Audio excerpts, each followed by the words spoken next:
వాడు సర్దుకొని గుమ్మడికాయ దొంగ ముందు ఇంకా భుజాలు అప్పుడే భుజాలు తడుక్కోవడం, దొంగ నడుచుకుంటా పరిగెత్తుకుంటా పోయి తప్పించుకోవాలని చూడడం, క్లాసిక్ కేసులు ఏమైనా ఉంటాయంటే వీళ్ళే చేసేది. ఇప్పుడు ఈ డ్రగ్స్కు సంబంధించినంత వరకు వచ్చి పడింది అక్కడికి వైజాగ్లో ఒక భారీ సినిమా తరహాలో సినిమా ఫక్కీలో అది బయటకు వచ్చింది, పట్టుబడింది. సిబిఐ సెంట్రల్ గవర్నమెంట్ చెందిన సిబిఐ దాన్ని పట్టుకుంది.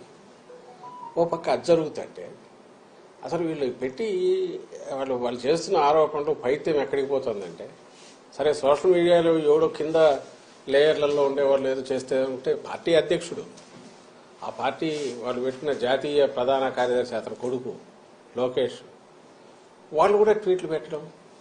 అసలు చంద్రబాబు నాయుడు ఆయన ముఖ్యమంత్రిగా పనిచేశాడు రాష్ట్రానికి, ఇంతకుముందు చేశాడు, ఈ రాష్ట్రానికి మళ్లీ కావాలని పగటికెళ్ళాలి అంటున్నాడు. అతని కొడుకు ఫ్యూచర్లో ఎప్పుడన్నా అయిపోతానేమో అతను పగటికెళ్ళాలి అంటున్నాడు. ఆ బుద్ధి అన్నా ఉండాలి, కొంత ఇంగితం ఉండాలి కదా. ఏం మాట్లాడుతున్నాము, ఏ స్థాయి వ్యక్తులము, మాట్లాడే ముందు మా స్థాయి కన్నా ఇది సరిపోతుందా, ఫ్యాక్ట్స్ ఏంటి, ఫ్యాక్ట్స్ లేదు మాట్లాడకూడదు అనే కనీస జ్ఞానం, కనీసం ఇంగితం అన్నా ఉండాలిగా. ఇప్పుడు దానికి రిప్లై మేము ఎక్స్ప్లెనేషన్ లాగా ఇచ్చుకోవాలి. ఇప్పుడు అలా జరిగిండేది ఒక అసలు నిజంగా అది దేశంలోకి వచ్చింటే భయంకరంగా ఉండేది. లక్కీగా ఇంటి రావడము పట్టుకోవడం అనేది ఒక పెద్ద రిలీఫ్ స్టేట్కే కాదు దేశానికి కూడా. అంత భారీ ఎత్తున వచ్చిందంటే అది ఎక్కడికి టార్గెట్ పెట్టుకున్నారో ఎవరు పెట్టుకున్నారో అని అనుకుంటే ఇప్పుడు వీళ్ళే అరిచే అరుపులు చూస్తుంటే వీళ్ళే ఉన్నారేమో అనిపిస్తుంది. అట్లాగా కంపెనీల్లో ఎవరున్నారని తెలిస్తే అంతా ఈ కుటుంబాల దగ్గరగా ఉండేవాళ్ళు, బంధువులు. సాక్షాత్తు ఈయన చంద్రబాబు నాయుడు వదిన, ఇప్పుడు BJP state president Purandeswari, NT Rama Rao గారి కుమార్తె, ఆమె కొడుకు ఒక కంపెనీలో ఉన్నాడు. ఆమె వియ్యంకుడు ఆ కంపెనీలోనే పార్ట్నర్ అనుకున్నారు. వాళ్ళు ప్రమోట్ చేసిన కంపెనీనే తర్వాత డివైడ్ అయ్యింది, ఒక్కొక్కరు ఒక యాక్టివిటీ చూసుకుంటున్నారు. బయటకు వచ్చి మేము అటాక్ చేసి వీడు సంజయ్ శివాల్ వాళ్ళు టీడీపీ వాళ్ళు అట్లాంటి వాళ్ళు ఉల్టా ముందే అందుకొని హడావుడిగా రాత్రి నుంచి పొద్దున్న నుంచి ఉదరగొడుతున్నారు. ఇప్పుడు ఇది కాదు, ప్రతి దాంట్లోనూ వాళ్ళు అలాగే చేస్తున్నారు ఫస్ట్ నుంచి ఇప్పటి వరకు. ఇది మళ్ళీ ఎన్నికలకు పోతున్న సమయంలో దీన్ని తీసుకొచ్చేసి మా మీద బండ వేస్తే మేము ఇది చేయాలి. ఇది ఖచ్చితంగా మేము అనుమానించేది ఇది ఒక పెద్ద రిలీఫ్ దొరకడం అనేది.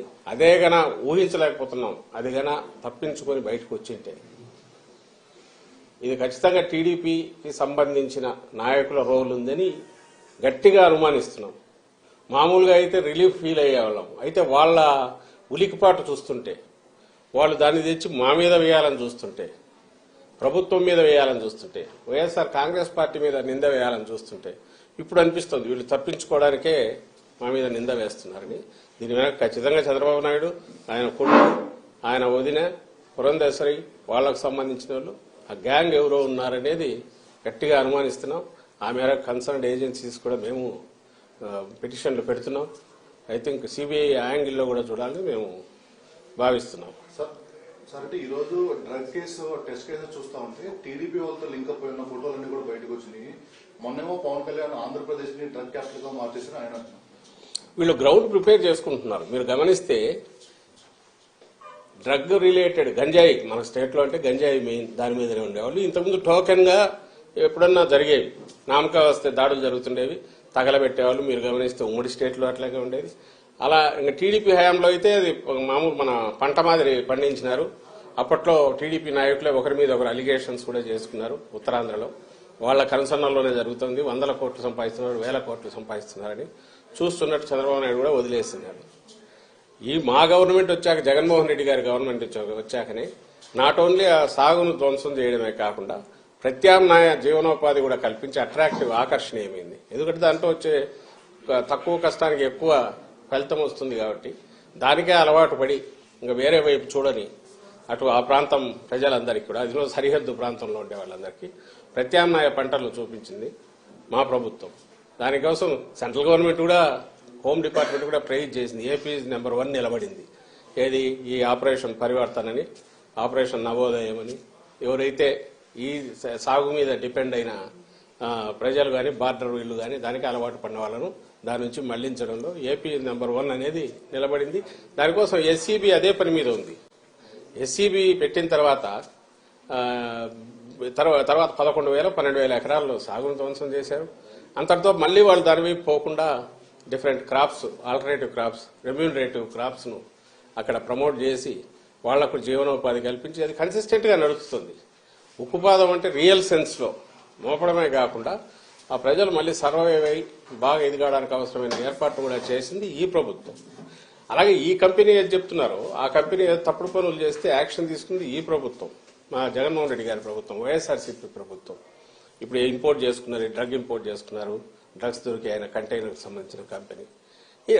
ఇటు చూసేది ఈ వైపు నుంచి డ్రగ్స్ ను వాడకాన్ని తగ్గించడానికో గంజాయి సాగును అసలు ఎరాడికేట్ చేయడము, వాళ్ళు మళ్లీ ఆ వైపు చూడనవసరం లేకుండా రెమ్యూనరేటివ్ ఆల్టర్నేటివ్ ఇది మన క్రాప్స్ వాటిని వాళ్ళకి అలవాటు చేయడము, ఇది జరిగి కన్సిస్టెంట్ గా పోతుంది. ఎవ్రీబడికి మీరు మీడియా కూడా కవర్ చూడొచ్చు, పోయి వస్తున్నాయి కదా స్టోరీస్.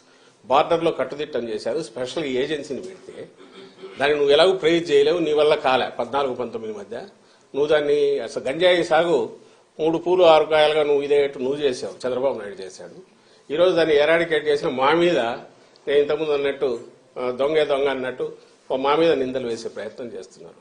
ప్రతి దాంట్లో ఇదే పని చేస్తున్నారు. ఈ రోజు ఎన్నికల సమయంలో కూడా మాట్లాడడానికి ఏం లేక చెప్పడానికి 1,00,000 ఉంటాయి. ఎన్నికలు వస్తే మేమేం చేస్తామో మీరేం చేయలేదు చెప్పాలా, లేదా మేము గతంలో ఏం చేశామో వాళ్ళు చెప్పాలా, లేదా రేపు దాని మీద ఆధారపడి రేపు ఇది చేస్తామని చెప్పుకోవాలి. ఆ ఇది లేదు కాబట్టి ఈ తప్పుడు నిందలు ఈ పర్టికులర్ కేసులో అయితే వాళ్ళు తప్పించుకోవడానికి మా మీద బండలు వేస్తున్నారనేది మేము భావిస్తున్నాం. అందుకే ఆ కన్సర్న్ ఏజెన్సీకి ప్రెస్ కౌన్సిల్ కూడా కంప్లైంట్ పంపుతున్నాం. ఈనాడు, ఆంధ్రజ్యోతి వాళ్ళ తప్పుడు రాతలు, ఆ ఛానల్స్ వాటన్నిటి మీద కూడా లెటర్సీ అయితే ఇది కన్సిస్టెంట్ గా ఈ తప్పుడు ప్రచారం, అబద్దాలు రిపీటెడ్ గా మాట్లాడడం అనేది టీడీపీకి అలవాటైంది. రాష్ట్ర ప్రజలు గమనించాలి. లోకేష్ కూడా ట్వీట్ చేశారు సార్, మార్నింగ్ బ్రెజిల్లో అవినీతి జరుగుతుంది, దానికి వైసీపీ ముఖ్య నేతల కుటుంబ సభ్యుల ప్రమేయం ఉందనే విషయం నేను గతంలోనే చెప్పాను, ఇప్పుడు రుజువు అయిందని ఒక ట్వీట్ కూడా చేశారు. వీడియో కూడా ట్వీట్ చేశారు. ఎల్లో మీడియా చౌకబారు ఏదన్నా థర్డ్ రేట్ కూడా కదా, అంతకంటే హీనమైన స్థాయి ఎవడన్నా ఉన్నాడంటే అతనే లోకేష్ అనుకుంటా. లేకపోతే దేనికి ట్వీట్ చేస్తున్నాడో తెలియదు, అసలు ఎందుకు చేస్తున్నాడో తెలియదు. ఏమన్నా మోకాలకు బట్టతలకు సంబంధం ఉందా? బ్రెజిల్ ఎక్కడో దాంట్లో దేశం ఉందంటే ఎప్పుడో సాయిరెడ్డి ఏదో అక్కడ బ్రెజిల్ ప్రెసిడెంట్ గురించి ఇచ్చేసాడని ఇంటర్నేషనల్ దీంట్లో ఎక్కడైనా గ్యాదరింగ్ లో కలిసి ఉంటారేమో తెలియదు, ఏదో ఉంటే అతను చెప్తాడు. కానీ ఈ రోజు జరిగిన దాంట్లో, ఈ కంటైనర్ లో వచ్చిన దాంట్లో దొరికిన దానికి సంబంధించి ఎవరు దీని వెనక ఎవరెవరు ఉండే అవకాశం ఉంది, ఆ కంపెనీ కాన్షియస్ గా చేసిందా అనేది తేలాల్సి ఉంటే అప్పుడు సహజంగానే కంపెనీ ఎవరిది అనేది చూస్తారు. అది చూస్తే సహజంగా మొత్తం ఎవరు అనేది కనపడుతోంది. దగ్గరి బంధువులు, కుటుంబ సభ్యులు, లేదా వీళ్లతో కలిసి ఎప్పుడు తిరిగినట్టు ఆ ఫోటోలు అన్ని బయటకు వచ్చాయి. ఈ గ్రూప్ తో, ఈవెన్ చంద్రబాబు నాయుడుతో ఉండేవాళ్ళు ఆయనతో ఉన్నారు. ఆ గ్రూప్ కు సంబంధించిన వాళ్ళు ఎవరు రెగ్యులర్ గా కలుస్తారో వాళ్లే ఆ కంపెనీల్లో ఉన్నారు. ఇది సహజంగానే వాళ్ళ మీదకే పడుతుంది. పడడానికి కూడా అవకాశం ఎందుకుంది? అలాంటి ఆలోచనలు చేసే లక్షణం కూడా చంద్రబాబు నాయుడుకు ఉంది కాబట్టి, తప్పుడు దారిలో ఎట్లా అధికారంలోకి రావాలని చూస్తాడు కాబట్టి వాళ్ళ మీదకే వస్తుందనే దాన్ని ప్రియంప్ట్ చేయడానికి ఉల్టా మా మీద దాడి చేస్తున్నారు.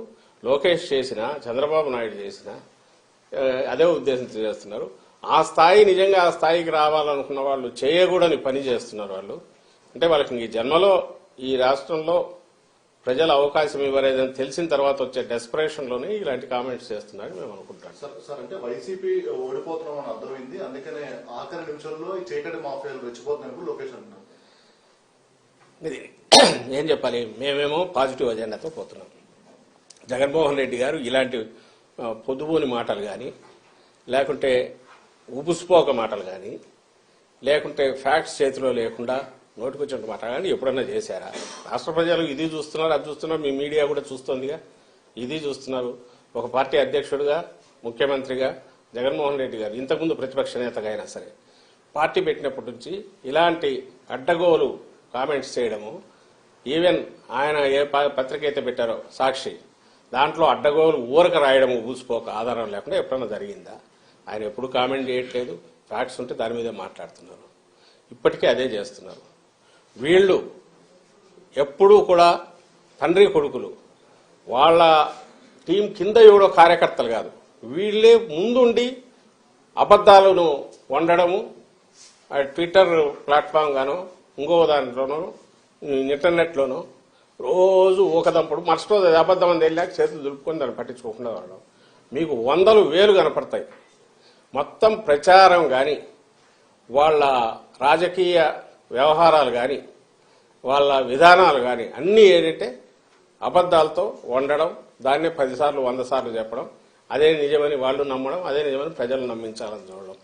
గంజాయి అయినా ఇసుక అయినా ఇంకోటైనా వాళ్ళు ఏదన్నా ఈరోజు అంటున్నారంటే ప్రతిదీ కూడా వాళ్ళకు చెప్పుకోవడానికి ఏమీ లేక, మాకు చెప్పుకోవడానికేమో చాలా ఉన్నాయి. అందువల్ల పాజిటివ్ ఎజెండాతో మేము పోతున్నాం. మీరు ఈ మధ్య సిద్ధం సభలు చూసినా, రేపు జగన్మోహన్ రెడ్డి గారికి జరిగే సభలు చూసినా, మా నాయకుల ప్రచారం చూసినా మేము చేసినవి చెప్తున్నాం. మీరే గమనించండి, ఆలోచించండి. రాజకీయ పార్టీ మేము చేయాలనుకున్నవి చేసిన పనులు చెప్పాలనా? ఒక థర్డ్ రేటు పల్ప్ బుక్లో వచ్చినట్టు ఫిక్షను దాన్ని పట్టుకొని అవి వాటికి సంబంధించినవో, ఏదో వ్యక్తిత్వ హననం చేసి వాటికి సంబంధించినవో క్యారెక్టర్ అసాసినేషన్కు పాల్పడి ఇవన్నీ తెచ్చి మీడియా ద్వారా ఉండి ఇదే ప్రజలకు అవసరమైన రాజకీయం అన్నట్టు చేయడం, అది రియల్ రాజకీయమా? అది కాదని రిజెక్ట్ చేశారు. ఇప్పుడే 19లో రిజెక్ట్ చేశారు. ఈసారి కూడా వాళ్ళకు ఏమీ లేదు చెప్పడానికి. ఈవెన్ వాళ్ళు అనుకుంటున్న హామీలు రిపీటెడ్గా చెప్పడానికి కూడా భయపడుతున్నారు. ఎందుకంటే నువ్వు నిన్న ఏం చేసావని అడుగుతారు. 14-19 మధ్య చేయలేదు కదా, అబద్దాలు ఆడినావు, ఇచ్చిన అబద్దపు హామీలు ఒక్కటి నిలబెట్టుకోలే కదా అనేది అడుగుతారు. అందుకోసం వాడి జోలు కూడా పోవట్లా. రేపు ఏదో చేస్తామని చెప్పాలంటే భయం, నిన్న ఏం చేసావని జనం అడుగుతారని. అందుకని రోజు ఏదో ఒకటి, రోజు నిన్న ఎక్కడో ఎలక్షన్ కమిషన్ పద్ధతులు వేస్తాను ఏదో పోయి ఇవ్వడం ఈ మధ్య మొదలైంది అనుకొచ్చేసి దాని మీద ఇమ్మీడియట్ బ్యానర్ స్టోరీస్ రాయడం, ఏదో అయిపోయింది కొబ్బరాడు. ఏమీ కావట్లా. రాష్ట్రం నిక్షేపంగా ఉంది, బ్రహ్మాండంగా ఉంది. ఎన్నికలకు మళ్లీ పోతున్న దశలో పూర్తి పాజిటివ్ ఇది వేవ్ మాకు కనిపిస్తోంది. అందుకే మేము ఎక్కడ పోయినా ఆదరణ అట్లుంది. అది సహించలేక రేపు ఎన్నికల్లో 23 కంటే ఇంకా హీనం పోయి 0-0కు దగ్గరగా వచ్చే సింగిల్ డిజిట్కో లేదా 0కో కన్ఫైన్ అయి పరిమితమయ్యే పరిస్థితిలో నేపథ్యంలో దాన్ని ఎక్స్ప్లెయిన్ చేయడానికి అవసరమైన గ్రౌండ్ ఇప్పుడు ప్రిపేర్ చేసుకుంటోంది తెలుగుదేశం పార్టీ కానీ, ఆ పార్టీ అధ్యక్షుడు కానీ, ఆ పార్టీ జాతీయ ప్రధాన కార్యదర్శి ఆయన కుమారుడు లోకేష్ కానీ, లేదా ఆయన వెనక వాళ్ళ దత్తపుత్రుడు పవన్ కళ్యాణ్ కానీ. రేపు పోయిన తర్వాత ఈరోజు వాళ్ళు ఏమేమి వీటేమంటారు అడ్డగోలు వ్యాఖ్యలు చేశారు, ఇవన్నీ మేము ఆ రోజు చెప్పాం. వీటన్నిటి వల్ల ఈ వైఎస్ఆర్ కాంగ్రెస్ పార్టీ ఈ విజయం వచ్చింది, ఇది ప్రజలు ఇచ్చింది కాదని చెప్పడానికి గ్రౌండ్ ఈ రోజు నుంచి ప్రిపేర్ చేసుకుంటున్నారు. రెండవది వాళ్ళకి చెప్పడానికి ఏం లేదు కాబట్టి నోటుకు వచ్చినట్టు కారుకూతలు పోస్తున్నారు. ఎన్నికల కమిషన్ కి సిబిఐకి మీరు ఫిర్యాదు చేయబోతున్నారు. దీన్ని ఎలక్షన్ ఎజెండాగా మార్చుకొని ప్రచారం చేస్తున్న మీరు అన్నారు. మీ ఫోటోలతోటి పెట్టి ట్వీట్లు చేస్తున్నారు కాబట్టి ఈసీఐకి అలాగే సిబిఐకి ఈ కేసులో అన్ని కన్సర్న్ ఏజెన్సీస్ అన్నిటికీ ఎన్నికల వాతావరణం వచ్చింది కాబట్టి సహజంగా ఎలక్షన్ కమిషన్ ఆధీనం లేక అన్ని వెళ్ళాయి కాబట్టి వాళ్లకు ప్రెస్ కౌన్సిల్కు ఇంకా ఇంక్లూడింగ్ సిబిఐకి ఇంకా కన్సర్న్ ఏజెన్సీ అన్నిటి కూడా రిప్రజెంటేషన్స్ మా పిటిషన్లు వెళ్తాయి. ముందు ఈ తలనొప్పి ఏదో వదిలి అది తేలాలి. అది ఖచ్చితంగా నీడియల్ ఆఫ్ సస్పిషన్ కాదు, బలమైన ఇదే ఆధారాలతో చంద్రబాబు నాయుడు కుటుంబము లేదా ఆయన వదినకు సంబంధించిన కుటుంబము వాళ్లకు లేదా టీడీపీ యాక్షన్ ప్లాన్ ఈ ఎన్నికల్లో ఎట్నోట్ల అడ్డదారుల్లో ఇది చేయాలంటున్న దాంట్లో దీని రోల్ కూడా ఉండే అవకాశం ఉంది కాబట్టి ఈ కంటైనర్లో ఉన్న డ్రగ్స్ కూడా దాని పర్పస్ కోసం వచ్చింది ఆయన గట్టిగా అనుమానిస్తున్నాం కాబట్టి ఆ దిశగా ఇన్వెస్టిగేషన్ జరగాలి. ఎలక్షన్ కమిషన్ కూడా కాగ్నిజెన్స్ లేక తీసుకోవాలని కోరుతాం. అట్ ది సేమ్ టైం దాని పని అది జరుగుతుండగా మా పాజిటివ్ అజెండాతో మేమైతే ముందుకు వెళ్తాం. వాళ్ళ మాది రోజు ఇట్లాంటి ఆ రోజు కొట్టేసి అయిపోయింది, మరుసటి రోజు ఒకటి ఎట్లా ఎన్నికల వరకు ఇట్లా లాక్కుపోయి అడ్డదారుల్లోనో బయటపడాలని లేక మాది మేము చెప్పుకోవడానికి కానీ ప్రజలను కన్ఫ్యూజ్ చేసే చెప్పుకోవడానికి అవకాశం లేకుండా టైం లేదు, దానికి స్పేస్ లేకుండా ప్రజలను కన్ఫ్యూజ్ చేసి ఆ దీంట్లో తమ పబ్బం గడుపుకోవాలని చూసే వారి ఆటలు సాగనివ్వమని ఖచ్చితంగా చెప్తున్నాం.